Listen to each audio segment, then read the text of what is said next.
Now, why would you want to attract search engines? So prospects can find you. How do you do it? Well, you want to find out what your prospects are searching for, and I'll show you how. And you want to add those phrases to your domain name. That you would pick the best one for your domain name. The title tag, the H1 tags, also H2, H3. Your web designer knows what this means. Basically, these are header tags. Navigation links, you want, if you can have one navigation link that is selectable, you know, like the one I showed you on Destiny Allison's site, that has a keyword in it. I often name my clients blogs with keywords, like she has an art blog, or you might have the metal sculpture blog, or whatever. You want to use your keyword phrase in your one navigation link if possible, as well as in your body copy. Now, what phrases are best to use as keywords in your website? If you go to this domain, adwords.google.com/select/keyword tool external, you can use this free tool from Google. You don't even have to have a Google account. You don't have to have an AdWords account. And you put in the top the phrase you think people might be searching for. So I put in photos of Santa Fe, and then I hit search, and I got these results. 2,900 people a month globally are searching for photos of Santa Fe. 210 are searching for photos of Santa Fe, New Mexico. So you can see how easy it is to use this tool to see how many people are searching for a phrase. Now that competition column with the green buttons there, the green graph with the green mark, that represents how many people are buying that keyword phrase for an AdWords campaign, or paying a pay-per-click campaign, such that when people search for photos of Santa Fe, their ad will show up. And it's a quick way to gauge whether there's a lot of competition even for organic search results, meaning for pages, for what are the results in Google that people, we're not including the ones people are paying for placement in. Okay, so the competition column is helpful for a quick sense of how much competition there is if you try to use the phrase photos of Santa Fe in your website to attract people to your website. How many other websites are trying to attract people with that phrase in their site? And the competition here is pretty much medium.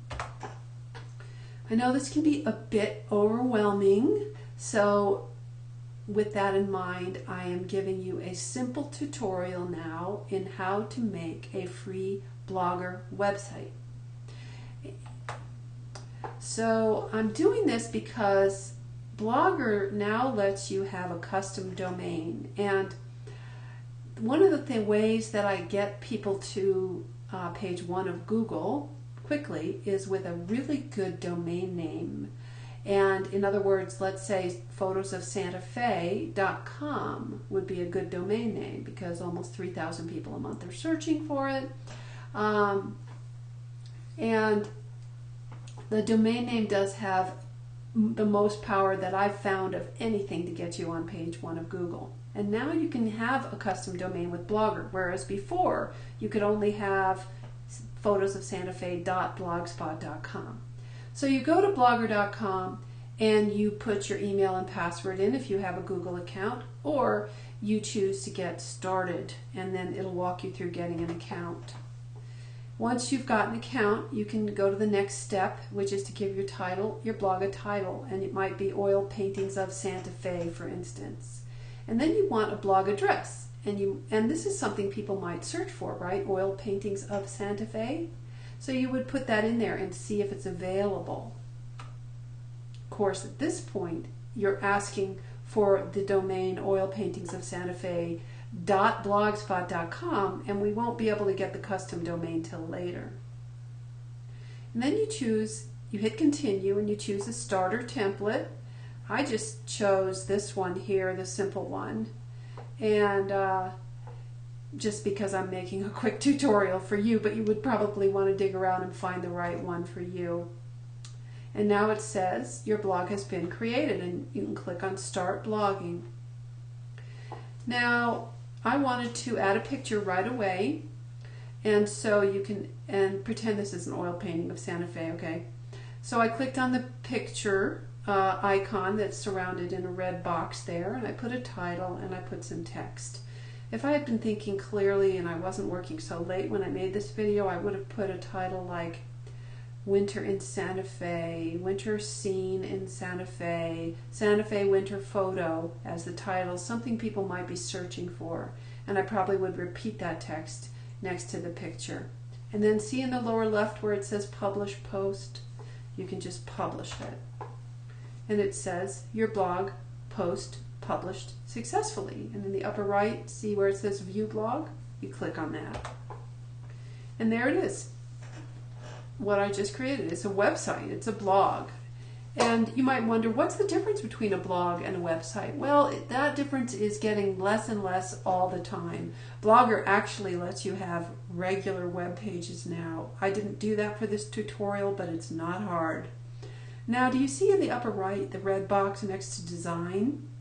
Well, that's a quick way to get into the back part of the website where we just were making this post. So you click on that, and see the Settings tab in the middle on the top?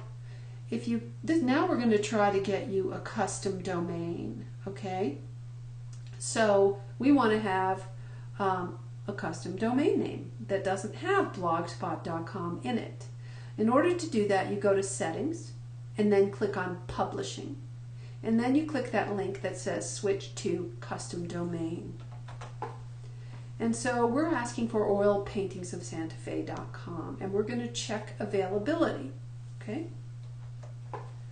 It's available, and I have not bought this yet, so if someone hasn't grabbed it by hearing my talk about this, then go ahead and get it if you want it. If you're doing Oil Paintings of Santa Fe, it's a good domain name. It's $10 a year. And then you continue to registration. Now, and then you're pretty much done and you're updating your website from then on out. Now this is one that I actually made, and it is Photos of Santa Fe. The domain name that I was able to get for this is Photos of Santa Fe NM, as in New Mexico.com. So if you go to photosofsantafenm.com, unless I've taken it down by the time you watch this video, you'll see some of the pictures I've taken locally. And hopefully I'll have time to develop this website because it's fun. I do take a lot of pictures and enjoy it. So these thumbnails at the top are a gadget that I installed that you can go to your design section in the blog, in the back end that we were just in, and add gadgets just by clicking on Add Gadgets. And I added this gadget which loads pictures from Picasa. And if you click on these thumbnails, it actually opens Picasa. And on the right where it says Slideshow, so I should explain Picasa a little bit more. Picasa is a Google program that lets you manage images online. And so when you click on one of these thumbnails, it opens my photos on Picasa and actually opens that individual photo to the large size. And on the right, where it says Slideshow, same thing. It's pulling these images from my Picasa photo album, and if you click on it, it'll open that slideshow in Picasa. So you want your website to be easy to update. Now the Blogger one that I just created and helped you understand how to do is extremely easy to update. Probably more easy than WordPress. It doesn't have as many options as WordPress, but at this point that I'm making this video, to my knowledge, you cannot have a WordPress website hosted by WordPress for free and have a custom domain name. Blogger lets you host the website on their server, so you're not paying for a host, which is at least, $80 a year or so.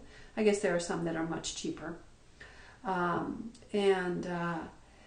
it lets you host the site on their server for free. And all you have to pay for to have a custom domain is $10 a year. So you can have a site like the one I just showed you that's completely searchable by Google. Google owns Blogger and is only $10 a year and is extremely easy to update. These are all content management systems that are listed here.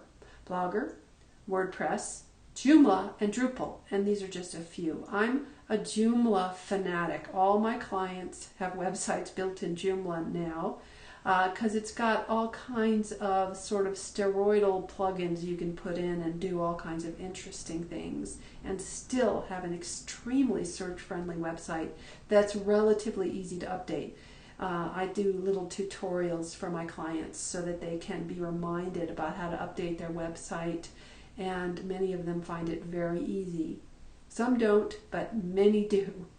And it makes it possible for you to grow your site exponentially, which search engines adore. When you have a lot of content, you don't have to call a webmaster to update your website. You can do it any time of day or night and just grow it and grow it and grow it.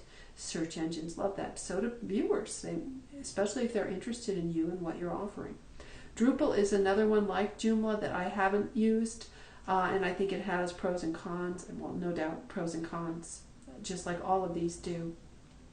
But you want your site to be easy to update so that you will update it, because if you don't update it, you will lose value in the eyes of the search engines. So I have a lot of free tutorials available, and you can go to my SantaFeWebDesign.net site and click on free tutorials, or you can also read my tips, and you can sign up for my mailing list and you'll get some great tips. And I'd love to have you, and I'd love to hear how this is all working for you. Thank you very much. Best of luck with all your web marketing. I wish you well.